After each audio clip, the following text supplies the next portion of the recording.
Hello, brothers and sisters. It's been a while since I've made a video. I've been dealing with all the attacks from the enemy while fulfilling the destiny Christ has set out before me. I have to ask you, if you got the therapy, was it worth it? And even if it is only the prerequisite, why get it knowing that information? That's like saying, I know it's bad, I'm going to get it anyway and wait till the last second. Let me tell you, you're not getting into heaven with that kind of attitude. I understand if you really believe it's not the mark, but still. If it is the mark, then you're doomed to go through the tribulation unless you repent. And if it is the prerequisite, congratulations. You've just won a fast pass into the tribulation. A lot of people say, well, I have to live right now, so I'll get it so I can continue to live the way I've been living, and I'll ask forgiveness when the time comes. I know many people started with cash, then they accepted the slide and the chip, then they accepted the RFID wireless chip, so all you have to do is tap your credit card. The next thing they'll condition people into is a cashless society, then a wearable chip, then an implanted one. If you don't get the mark, you won't have access to the system. This whole farce we're living through is the last social conditioning step before they implement their final plan, with a mark. If you don't get it in you, they made you put proof on your wearable electronic badge. And if you don't got the proof in the pudding, you're done, son. The mark isn't currently mandatory or forced, but soon it will be.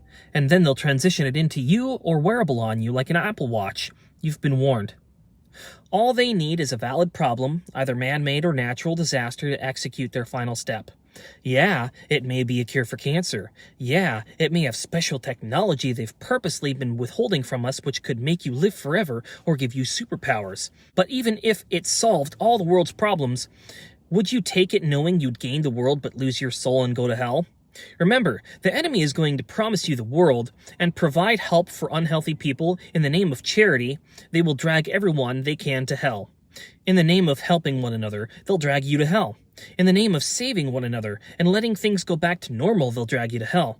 They will manipulate you into thinking you're doing something good while you're being damned to hell. If the devil had the cure for cancer, and you or a loved one had cancer, and he told you, hey, I'll heal your cancer or their cancer, but if I do this for you, you're going to go to hell for eternity, but you'll gain life on this earth. Would you accept it? Would you rather die a righteous, honorable death and go to heaven, rather than gain the world and go to hell, being burnt in a lake of fire for eternity?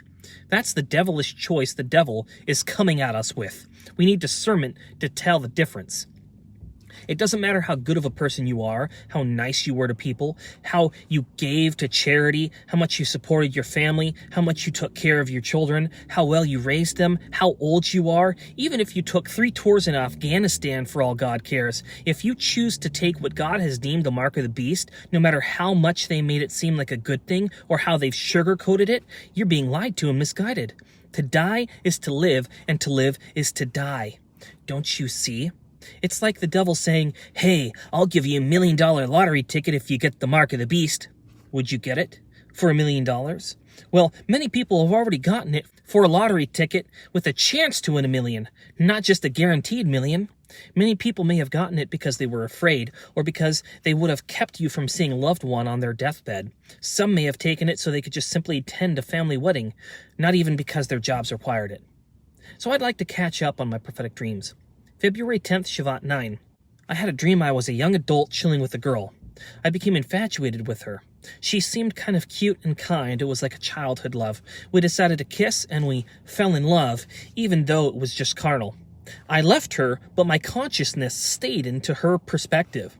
She was that Starbucks logo lady with the fishtails, and she had gills in her legs, and each gill was like a female reproductive pouch for eggs that held different men's DNA. So she was going around to different people.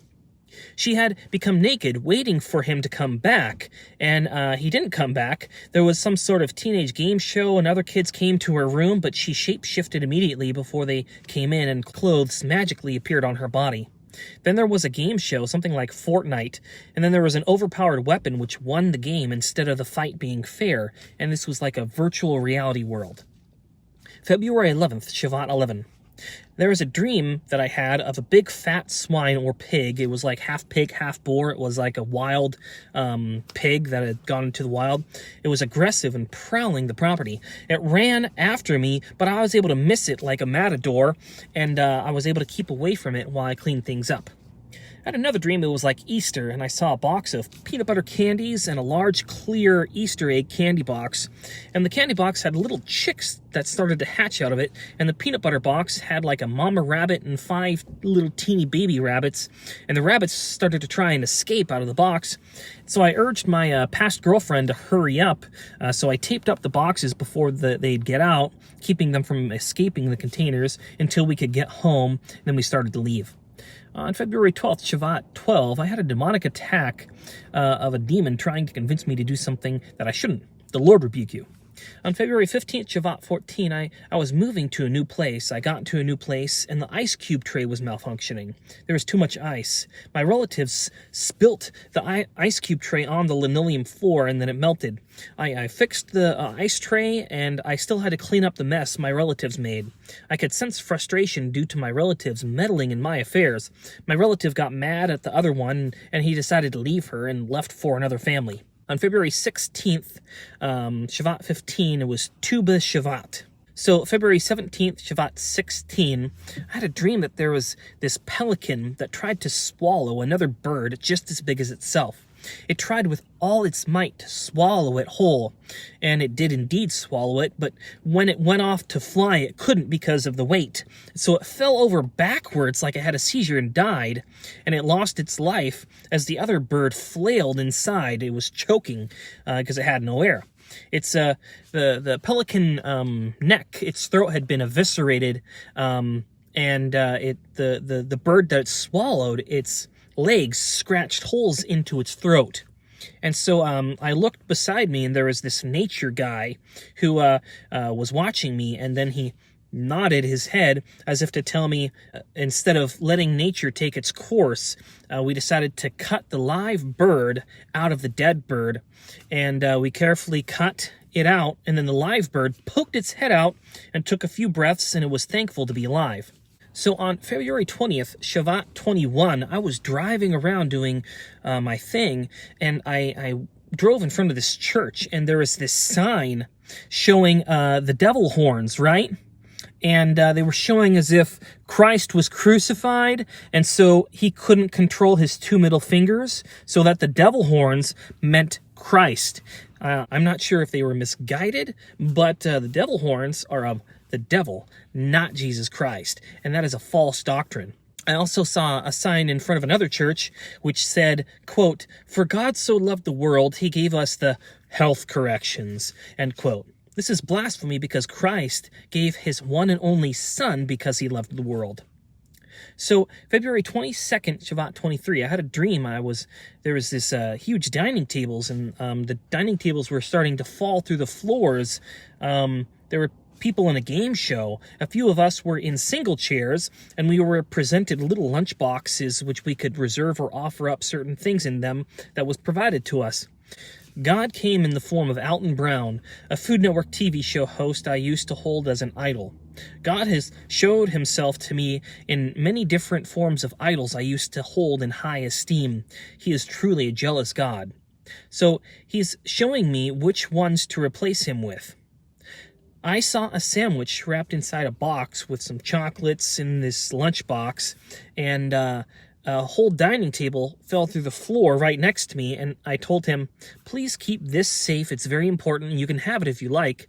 And then he winked at me, and all of a sudden the single chairs fell through the floors. I fell down, and I was able to hold my legs crisscross, keeping the chair underneath me, kind of like musical chairs.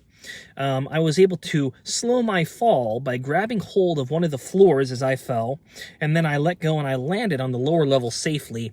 It was a free fall test to see if you would do what you needed to do to get by. I saw other people there, and one woman was in a fluffy pink wedding dress, and I was in a tux. And then I had another dream. I was in a relative's house, and it seemed like one of them was a zombie. She looked like the Queen of England, but had a sphinx body. I walked past her, and she stabbed me, but I pulled it out, and it was okay. There was a lot of animosity. I could tell that they were upset with what I was doing, but they couldn't do anything about it. The creature was completely evil. They couldn't boss other people around anymore. They had shown their true colors. And that's the end of my prophetic dreams for now. So I have to tell you, if God and Jesus told you to choose him over family, even at the expense of your own family's livelihood, would you obey Jesus? Would you do what he told you to do? If Jesus decided to take what used to be someone else's, even if it was your family's, and he gave it to you, would you accept it? Or would you put family over God? Or God over family? Would you let Jesus Robin Hood for you? Or let him take from people less deserving, even if those people were poor, and give it to you? If someone took the mark of the beast and God said, "You're going to receive all I gave them, it's now going to you," would you have your questions, or would you accept it with open arms? Let me know in the comment section down below. All right. Amen. God bless, and take care.